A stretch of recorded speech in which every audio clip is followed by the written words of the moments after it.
Our church is wanting to add their welcome LGBTQ plus wording on our Facebook page as being an inclusive church. We strongly believe in welcoming everyone, but the truth of this being sin isn't spoken. Is this ground for us to search for another church? Or do we stay and try to open people's eyes to the worldview being followed? We're 40 plus year members, but are getting weary of fighting the influence in this church.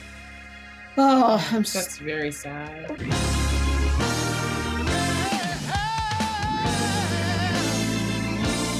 This is a microcosm or an example, a case study of a question that we get a lot is like basically, when should I leave a church? And obviously we can't answer that for anybody.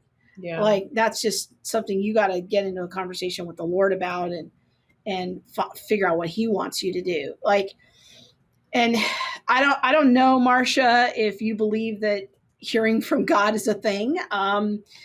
James chapter 1 tells us to, if we need wisdom, to ask God and to trust him because he will answer us.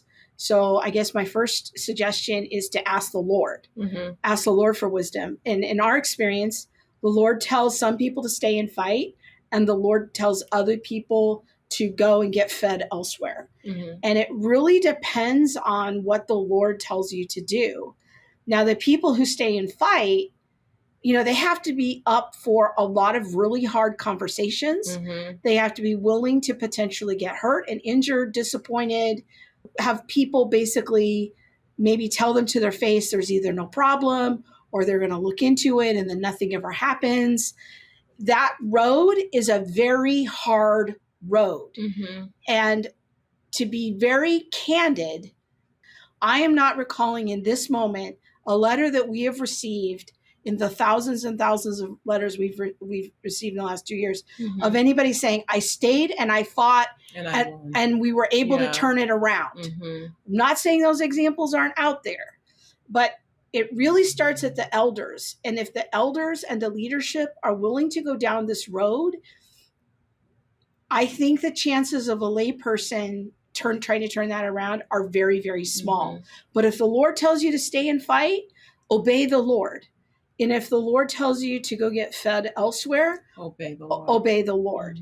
And so, but I will say that in conversations with people in the LGBT community, they don't like it when churches say all are welcome. And then they get in there and then they find out that, well, there's some silent things underneath here that we can't be in leadership or we can't do certain things. And there's like this bifurcated leveling of like, well, if you're gay, a practicing homosexual, you can help with the coffee ministry, but you can't serve as a deacon or something. They don't like that. And so, if the church is going to be affirming and welcoming in the truest sense, there has to be some discussion about them being all the way affirming to everyone at the same level. Yeah, so. I think that goes back to your the gospel part A, and we want to present a whole gospel. I feel like it's deceptive to tell people, hey, we are this entirely inclusive community. Come, all are welcome here. When it's like you're welcome when you worship the correct God correctly. It will do a lot of damage. And I feel like those are the things that build mistrust among people who are not believers because they want to, check it out and really see like, oh, are they really? I doubt they are. They come in with a bit of suspicion anyway, and then it's confirmed.